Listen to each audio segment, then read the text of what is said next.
My name is Lee H. Tillman. Andrea Menchaca. And thank you for listening to Anxiety Twins. Don't forget to like and subscribe. There's one important thing that I just found out last night while I was at a show. Someone was looking for our podcast on YouTube, and I just said, Anxiety Twins. But we're not popular enough for it to be just Anxiety Twins. You have to put in Anxiety Twins podcast. So if you're trying to look for us on YouTube, what comes up? Just random other pair things. Of twins stressing out. Yeah, I don't know. Twins. Yeah, it's not us. So if you are looking for us on YouTube, it is Anxiety Twins podcast, and you'll be able to find us right quick. Nice. So yeah, that's that. And also, if you're listening on Spotify, why don't you give us a like and subscribe. Apple Music, all the things, whatever, Apple Podcasting. Comment mean things, that always helps. All the things. And if you're watching this on Instagram, we're probably not going to cut this out, so that doesn't make sense. But, follow us on Instagram, on Anxiety Twins, and TikTok. .org. That thing.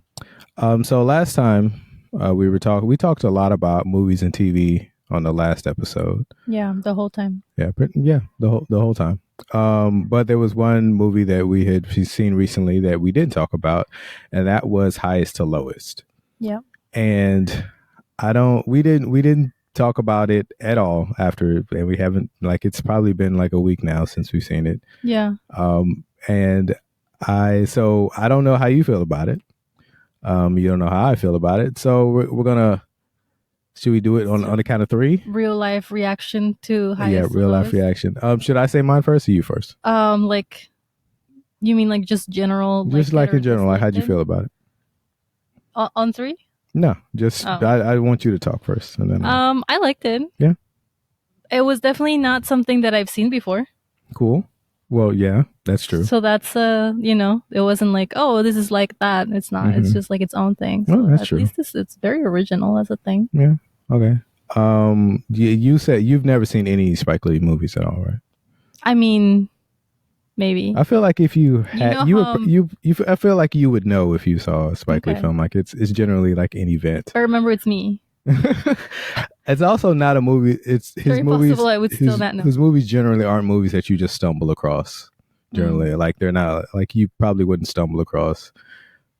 Like I would say he has classics. I would say like Do the Right Thing, classic. Malcolm X, classic. Trying to think of some others. I always feel like you're giving me homework. Like, I mean, you don't have to see these movies. You don't have to see anything. But I'm saying like no. But those two movies I say from Spike are like kind of undisputed classics. And then there's other thing like people really like the movie Bamboozled. Black Klansman was a movie that came out a few years ago. People watched, which actually has I can't remember his name, but it's Denzel Washington's son. I can't remember his first name That's now. All he needs. But yeah, he's in that movie. So that was interesting because he's worked with Denzel 4 times before. Yeah. And this movie will be the 5th time. This go-to. Yeah.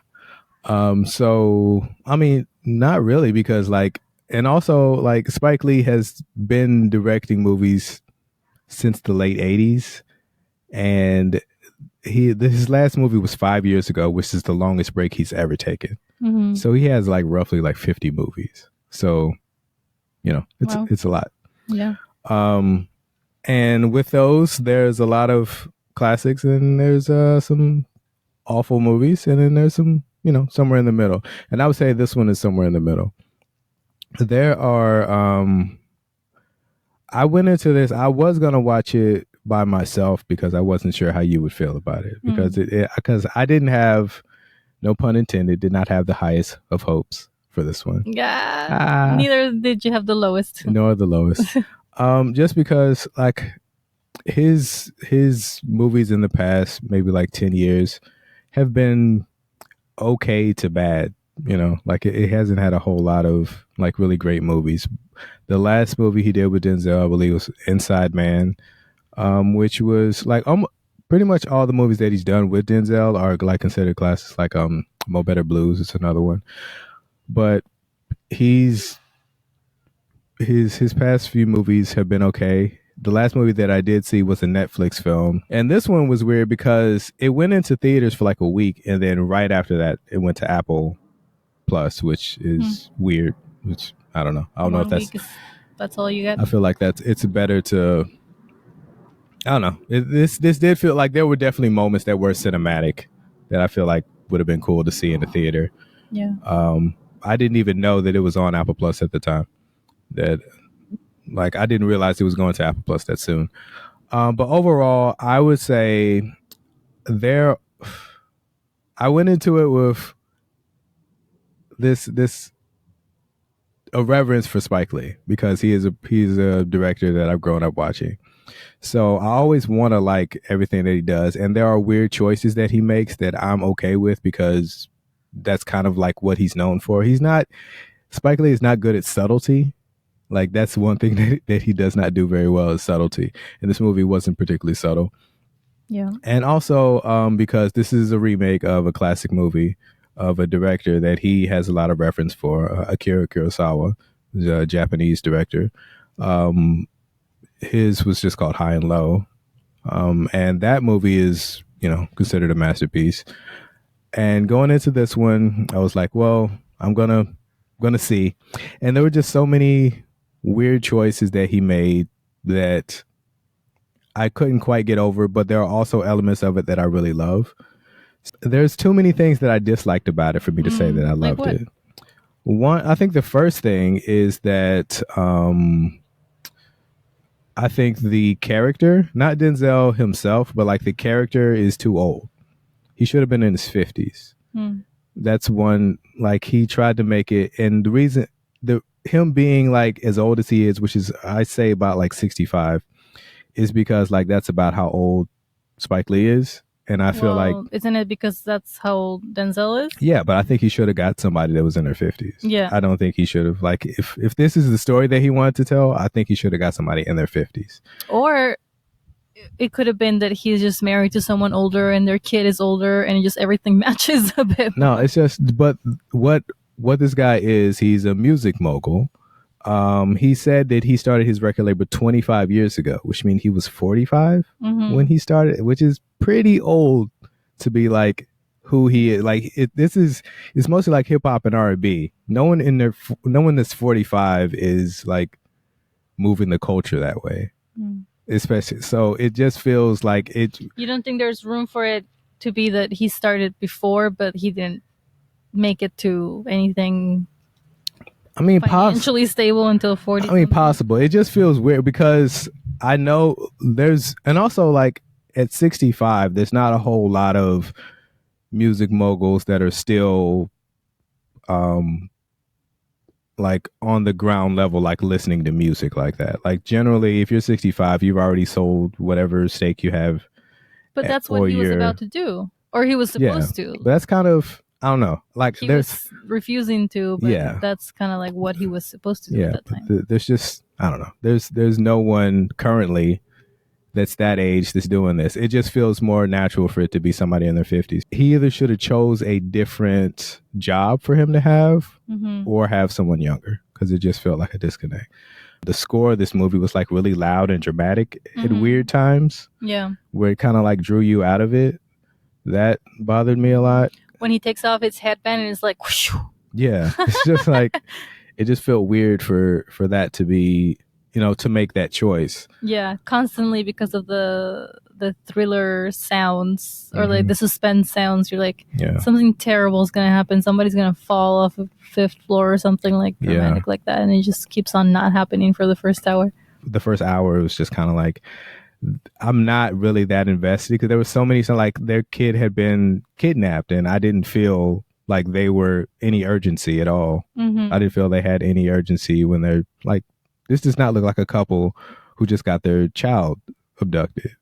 Or you think it just didn't feel like look too chill. Yeah, they just seemed like way too chill about it. Well, back to the age of everybody, I was like, wait, that's their kid? Yeah. Like I don't know how old the actor is, but he wasn't feeling like a high schooler or whatever he was supposed to be. Like he comes out and he's like, but dad. You're like, well, this man does not have a job. Yeah. And then his wife definitely didn't match either. Yeah. Like But all that the ages of everybody. Yeah, but also like that part, I'm like, well, he's a rich guy. He probably married someone younger. Like that's I guess that's that probably kind of makes sense. But like that doesn't seem weird. If that was why, then their relationship doesn't make that kind of sense. Like they're kind to give it like we've been in love since we were children. And yeah, I'm like, well, how? At the same time, yeah, that doesn't make sense. Yeah, I don't think she was supposed to be the same age. It feels like he was just patterning this character after himself, Spike, and he just wanted to like fit it into something else. And I don't know, it just didn't seem to fit. The police officers was just. I mean, I get it. You're a black man. You don't like the police. You don't like NYPD. I get it, but they were just so over the top. It was a little on the nose. The guy from his name is Dean Winters. Yeah. The whole time I'm like, any minute now he's gonna be like, mayhem's coming. And it was. Mm-hmm. Constant mayhem. Kind of was. Yeah. Movie. Yeah, I just wanted them to make him say mayhem at one point or another. Yeah, it wouldn't be entirely out of place. Come on, it's kind of a bummer that that's all he's know. Like as soon as you see him, like you just think of him as he's gonna get run over. That's all you think of him as. I don't know. He is like very physical, but not like that. It's just such a like I get it, but it like I was saying before with Spike, he doesn't do subtlety very well. Yeah. So he just when that character, the only white police officer and the friend whose kid actually got kidnapped are just like constantly butting heads, and you're like, do you guys know each other? Like this feels very personal. Yeah. Like the idea is that like maybe he's on parole or something, and he's been to jail before. That's the idea. I think the point of the whole thing is like it's no longer about race now, it's about money. So it's like if you have money, the police work for you, and if you don't, they don't. But I don't think it's that like fuck you. Specifically, like I do believe that they would make less of an effort if it's somebody that doesn't have money. But the way they talk to each other, it was like, do you guys know each other? This feels very like, should we leave? Like, it feels like a private conversation. It was way over. And oh man, I can't remember the name of the movie. We've seen it in theaters, but it's a movie where he's a writer, and this is the Jeffrey Wright character, the guy who's the driver. He was he's a writer.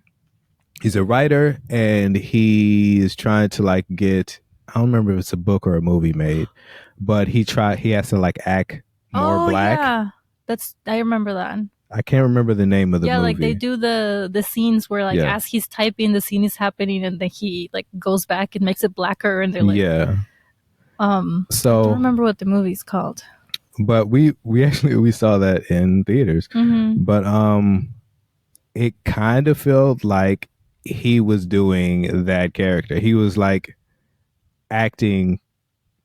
He was acting blacker than he really needed to be. He was trying to be. The name of the movie is American Fiction.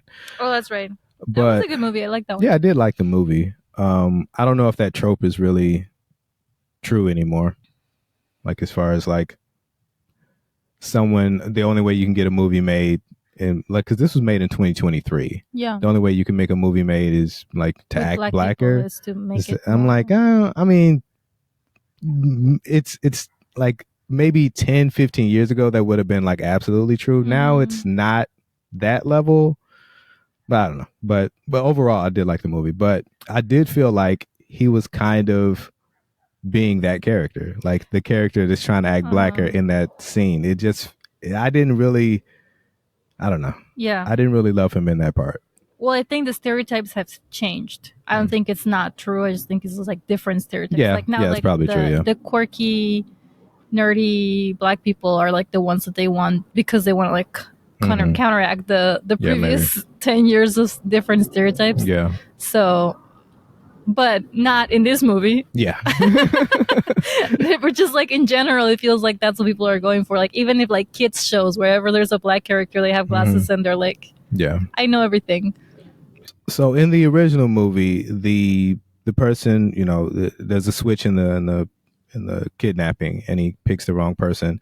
And there's the rich guy, and then he gets the chauffeur. Now he's not friends with the chauffeur. It's his chauffeur. It's the guy who works for him. Mm-hmm. So him being like conflicted about it kind of makes sense because it's just a guy that works for me. I mean, obviously, I want to do the right thing, but also, I mean, I didn't even know this guy. Yeah. But in this movie, it's his friend. Yeah.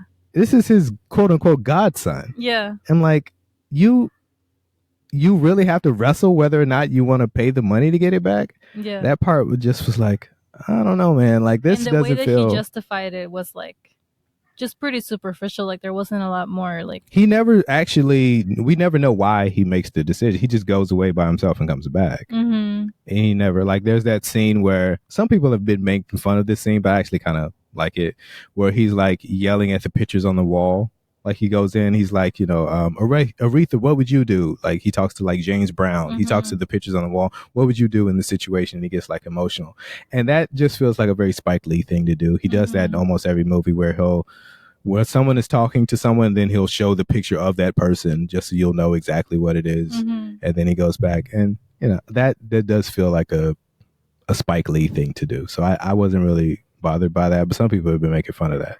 But like, there's that part. And then there's the part where he has to talk with his son. But both of those, he still leaves saying, I'm not going to do it. Partner. Yeah. And all of those conversations, he leaves saying, I'm not going to do it. And then he disappears, and then he comes back and says, you know what, I'm going to do it. We never know why, makes him. What convinced him. Definitely the social media bit feels like it was all worked through 60-something-year-old, because they're kind of like, I feel like I know how this works, but I'm not entirely sure. Like, this was a factor that I don't want to look bad, but apparently not enough of a factor to just change his mind in the moment. And I mean, not to keep going back to the original, but in the original, there is like not a social media aspect, but there is a social aspect. There is a, when he does give the money,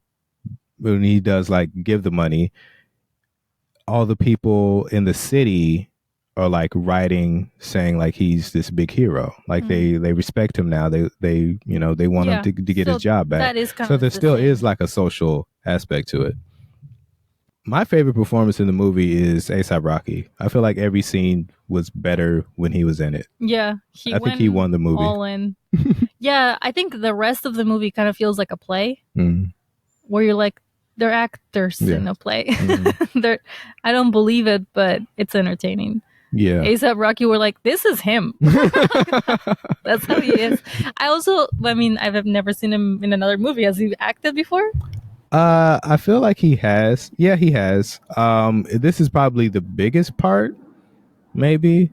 He's in another movie coming up later, so we'll see how that goes. But he's gonna play the same character. But yeah, he's acted before. Young felon. I wanted him to be named Little Felon. Little Felon. I feel like that was the first draft. Yeah. I feel like the first draft was Little Felon. We'll fix it later. Just put that in there to fill the blank. Like Little Felon. It was like, no. We need to update it. Young Felon. That may have been the funniest part, was like when they're chanting free young felon. And he's like, that's right. I'm innocent, y'all. Like, no, are you?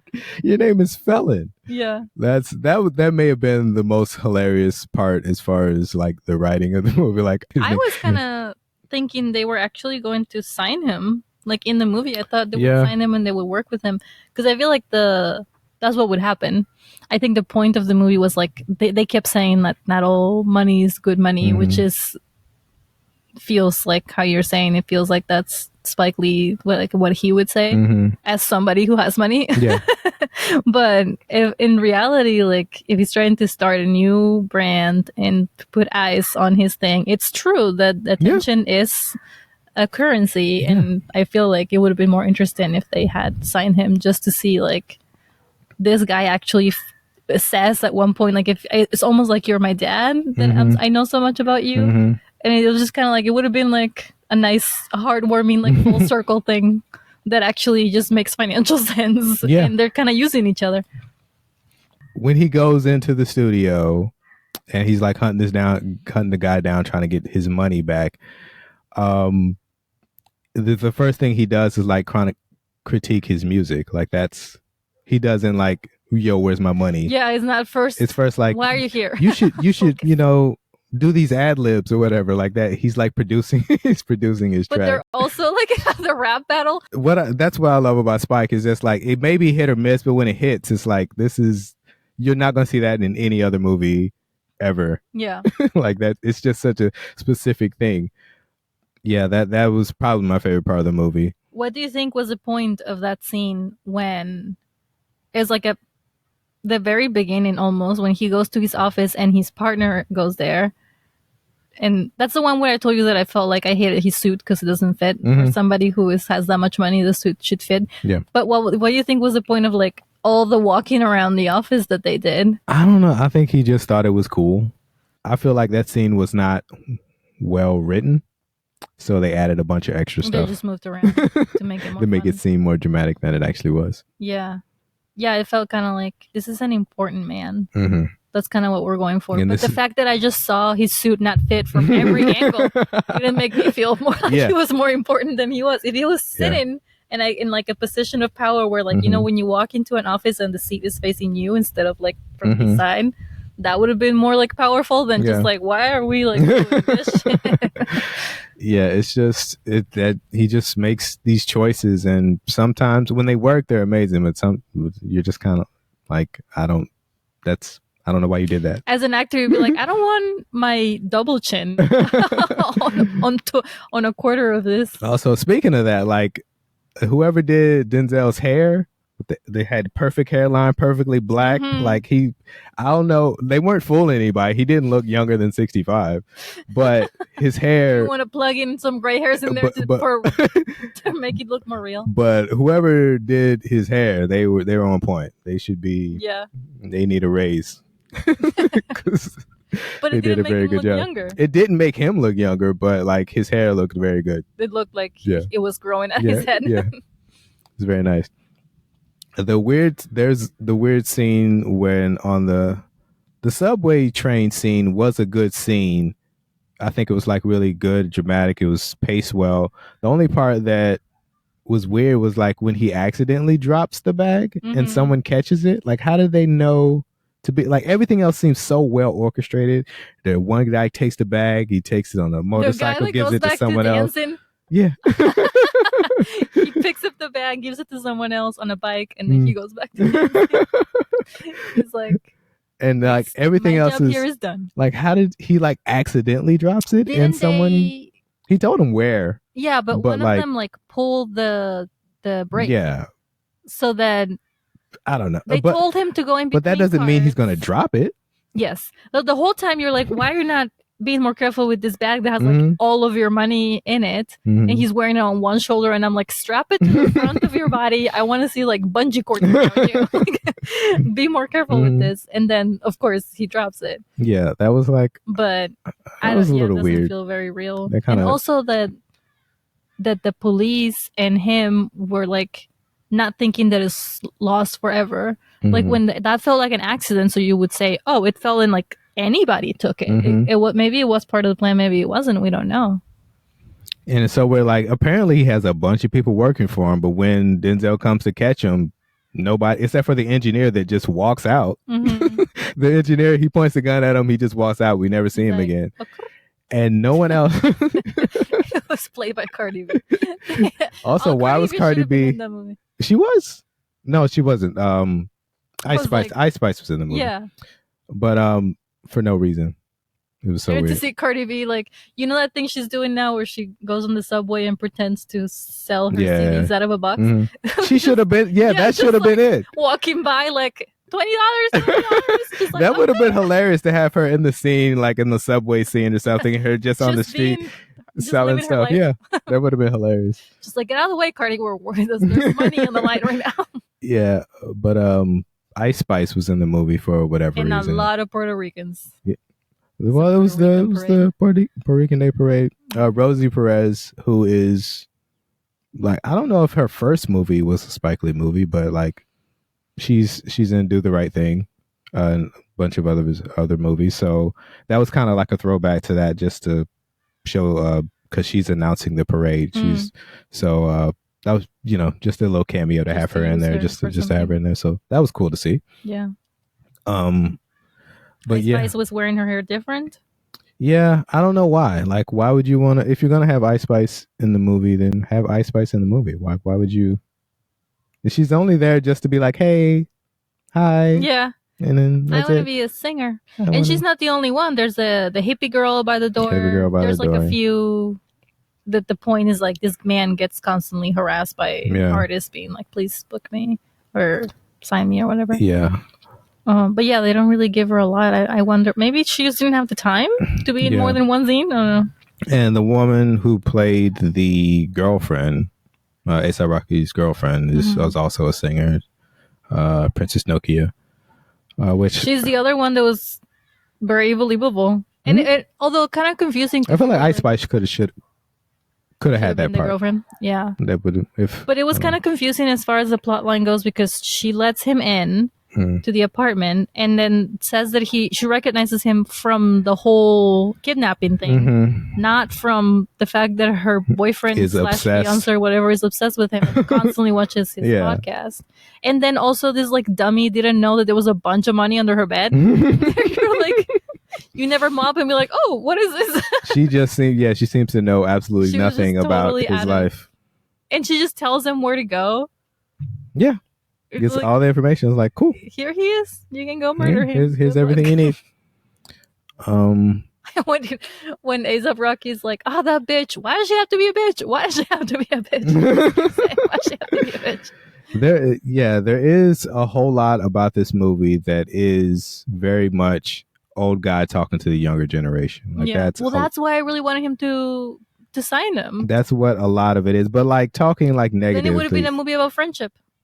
Like all movies should have been. Yeah. But there's so many parts in this movie where he's talking to a younger person, and if they fit into his mold, then he'll listen to them. But if they don't, all of a sudden he's like, you young cats don't know nothing about this. You need to whatever it's basically pull your pants up is the whole message of this whole movie. Well, could tell you he should have been the first one. His pants were not fitting. I don't know if I mentioned that a few times already. Very upset about this suit.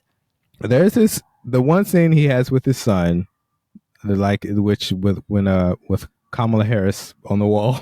Yeah, Kamala made a guest star appearance. His son is like, I don't know why you're not doing this. They're flaming me online. They're gonna be mad at you. This is your godson. You should do this. And then I don't remember the exact words, but he says, I think he just says, pay the fucking money or something like that. Like he swears at him. Everything that he says makes sense. But then his father, Denzel, yells at him for swearing at him in his house. So nothing else that he says matters because he said a swear word. I feel like that scene is kind of like whether you love this movie or whether you hate this movie. But at the same time, he's doing the police only work for people who have money, and at the end, people who have money still win. Yeah. The worker, his best friend from the hood or whatever, and also family, quote unquote, ends up moving out and doesn't want anything to do with them anymore because he was yucky after that experience. They call you family for years, you work for them, and then the minute that you need something from them, they're like, I don't know. And then it all ended up working in the end, so he can't be mad and he doesn't owe anything to them anymore. But it's not gonna be like a fun situation to live like that. And the guy who didn't have any money gets his kid. Like the result is that his kid's traumatized for not being the right kid, and he lost an eye. Like he literally paid with. He lost an eye in this battle. And the other guy's like, his kid's fine. He was fine the whole time, and he didn't lose any money. So it just kind of. I thought the point what he was trying to make was like, if you hold the cards, you hold the cards. But at the same time, he's like, and I should. Yeah, and I feel like that's more or less why, like, there are scenes in this movie that I thought were amazing and I enjoyed it, but that overall message, it just felt like, come on, Spike. Well, that's why I was saying that the not all money is good money is like part of the message because he has money. Yeah. This whole thing's like, I want to be righteous, but at the same time, I'm in a position of power, and I think that is right for me to be here, and I don't want to lose that. And it's just kind of hard to have both. Yeah, and at the end of the movie, he's still, he's still the man, still rich. Nothing really changes for him. And again, in the original movie, he doesn't get this money back. It's a more complicated movie, and it's a much better movie. He did feel like he was a character a lot, which is why he couldn't criticize him. Yeah, I think that's part of it. Yeah. So overall, this is not his worst, but yeah, it's probably like a C plus.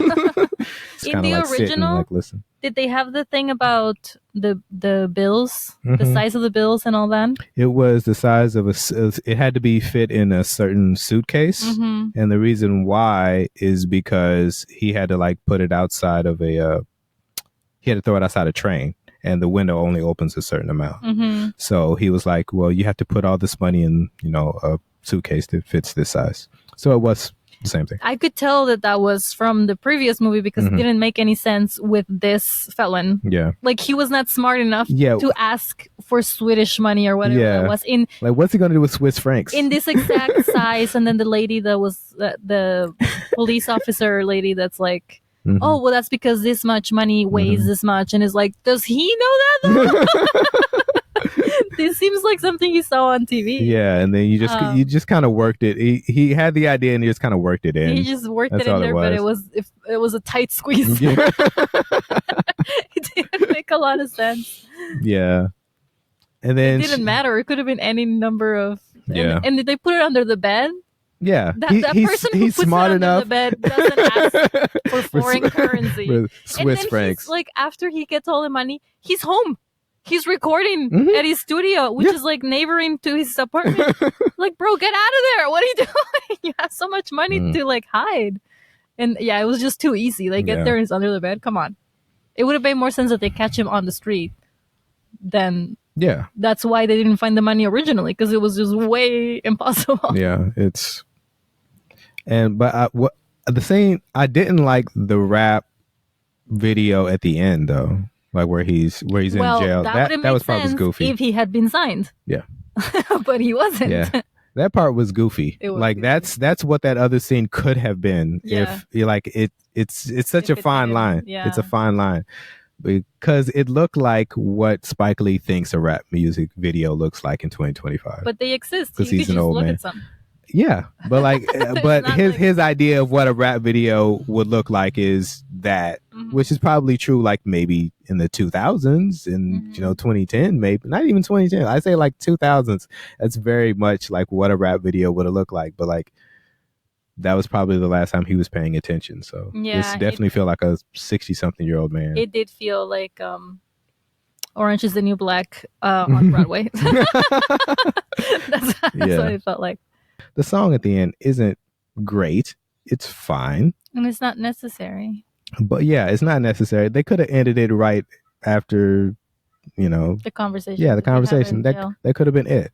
But he attacks this extra part on that just makes it, really hammers it home that this is what you guys need to be doing. Maybe they had the conversation about, is he going to get signed? Maybe that was like they weren't sure. And so when they were thinking yes, they filmed the music video and then they were like, nah, never mind. Yeah. Because in that context, it would have made sense. Yeah. But we'll never know what could have been. Oh, I sent you about a movie that I said we should watch. Oh, yeah, The 10. We can talk about that in a minute. I mean, you want to talk about that? The 10? Yeah. You want to wrap it up? We can talk about that. The 10. What made you want to watch it? Instagram told me to. Instagram told you to. So I was saying this Is it 10 earlier. because there's 10? It's because it's based on the 10 Commandments.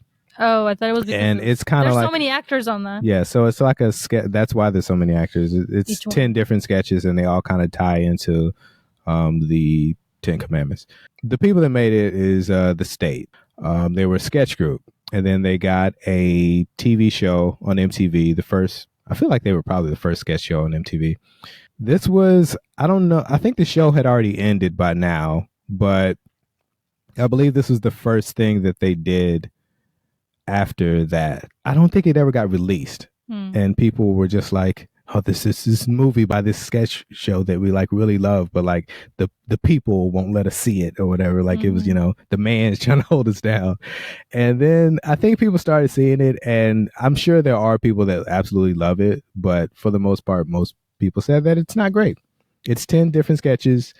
About 2 of them work. Oh. And the rest of them, I guess the people who made the video that I saw telling me that I should watch it were part of the team that created the movie, so they were hyping it up. Yeah, so I think that I need to. I think it. David Wayne. I mean, I do want to see it just because I want to see for myself. Yeah, David Wayne, the director, who's one of the members of the state, he did it just come out on Amazon Prime? Mm-hmm. So it's free on Amazon Prime. So now that I guess that's why he made the videos, because now it's just reminding people this exists and it's now available. So now you can watch it. Because for the past 10 years or however long it's been, it was. What about it made you want? Like, did you see any part? Did they show a sketch? No, they just showed who's in it. Oh. And you're like, everybody? Like, I'm just kind of curious to see everybody. Yeah. First of all, back then, it's just kind of like a time capsule. Yeah, it is. And there's about, I can't remember how many members of the state there are. There's like, I want to say like 7, 8 of them. And you probably know about 3 or 4 of them because you've seen them on TV shows. So, thanks for listening to Anxiety Twins. We got to get out of here. My name is Lee H. Tillman. I'm Chaka. Thank you for listening, and we will see you later. Bye.